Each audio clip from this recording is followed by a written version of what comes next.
Okay guys, welcome back to the Arsenal podcast, and our run has started. Run against Manchester City, against Manchester United. We have a couple of games, very hard games coming up. You have Leicester City, you have Manchester City actually, you have Leicester City, you have Manchester United.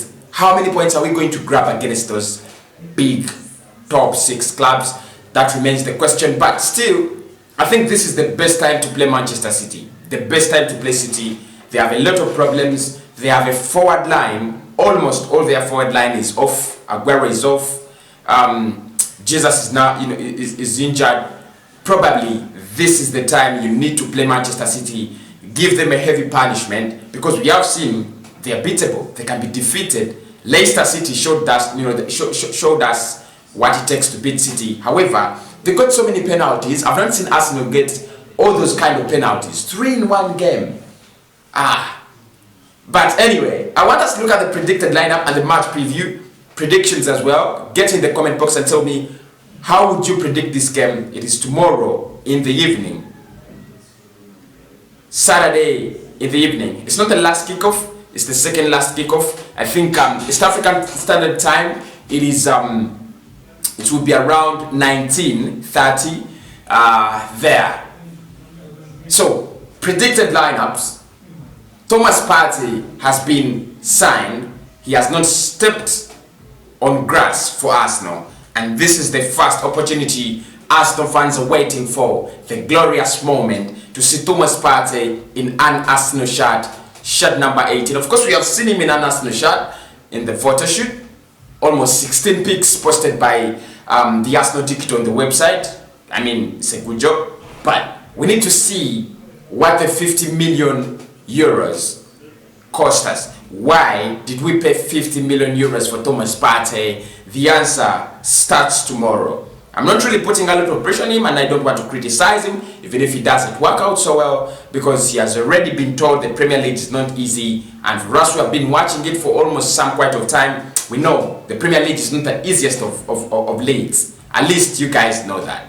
But we need value for money, and tomorrow is the day of accountability for Thomas Partey.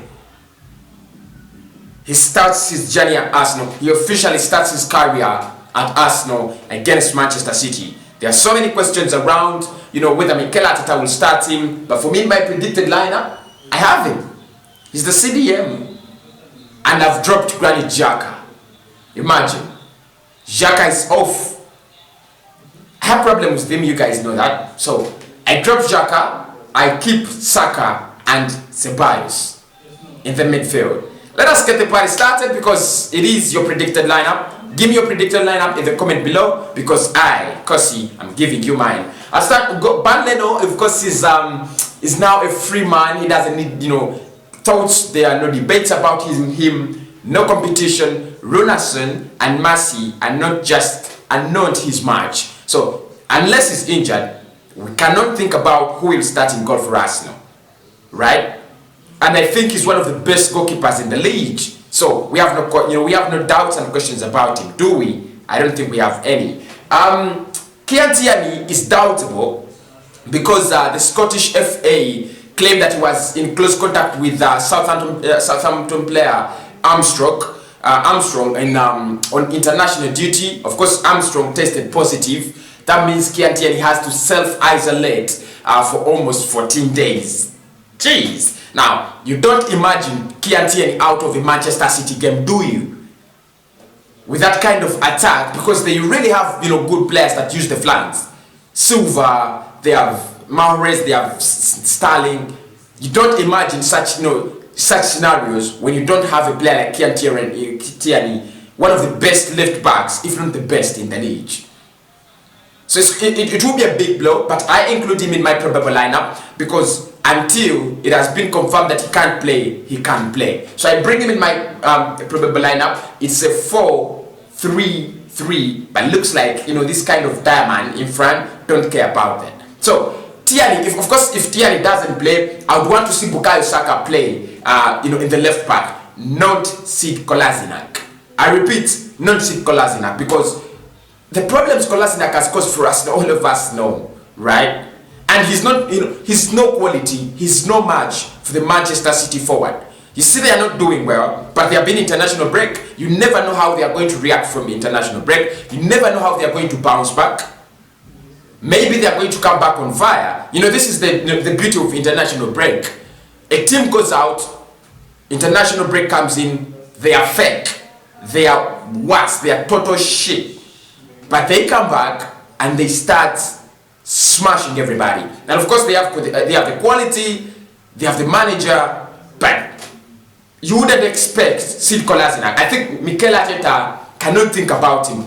Can he? I'm not really sure about that. But Kieran Tierney comes in the left back. Gabriel and David Luiz, two Brazilians. I think we shall not have any communication problems in the back. Gabriel has just been named Player of the Month September. What a month he has had! Just 4 games, but absolutely marvelous. Top quality from the young lad. So he plays with David Luiz in that centre back. David Luiz gives us the experience, but the fact that I've noticed that Gabriel is not so good at going forward because he's new in the league. He's new to the team. He's a ball playing centre back, but not this kind of centre back who loves these adventurous errands and trips across the park. So I think David Luiz will be adding to the midfield, courtesy of that. Then Hector Bellerin, who was nominated as one of the players of the month. He was nominated as one of the players of the month at Arsenal. In September, comes in the right back. I think Mikel Arteta is growing fond of him. I thought Cedric would get a chance. Ainsley could also get a chance in that area, but it seems Hector Bellerin is the right back Mikel Arteta loves so much. So I think that's the back four. Pretty good, right? Spirit, pretty good. Tierney, Gabriel, Luiz, Bellerin. You guys will agree with me. I think this is the best we can put on paper. I know you think about William Saliba, but for now, I don't think it's time to think about him. This is the best line we can put in front of Ban Leno. Okay, in the midfield, this is where Mikel Arteta is going to face Traff, where he's going to think, what the hell am I going to do with all this stress? You get me?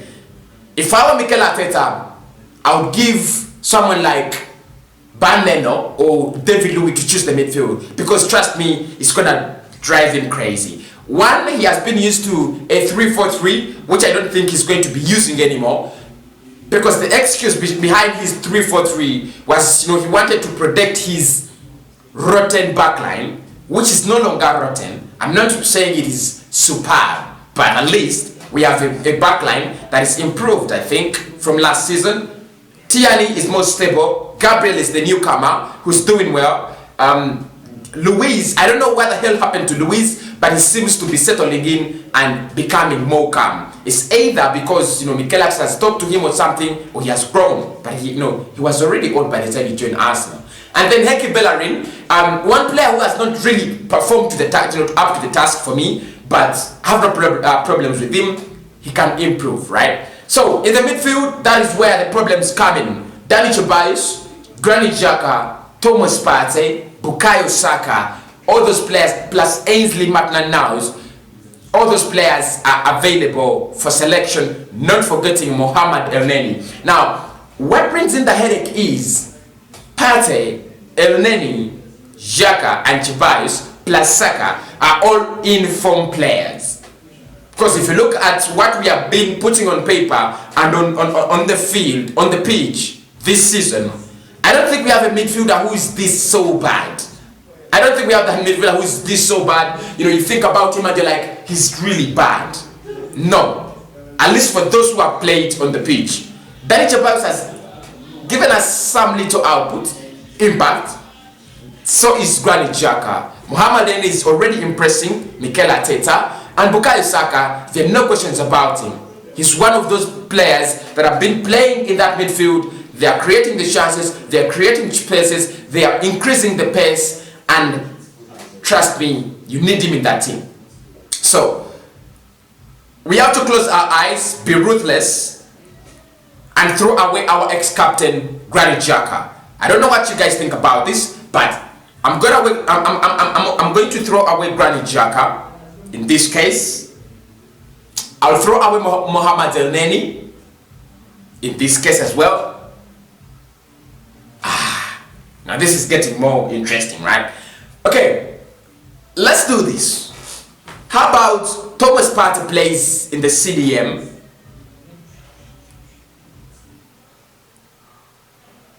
Right midfield is Dani Ceballos, and then on the left midfield is Bukayo Saka. The reason as to why I choose Bukayo Saka is if you have a player like Thomas Partey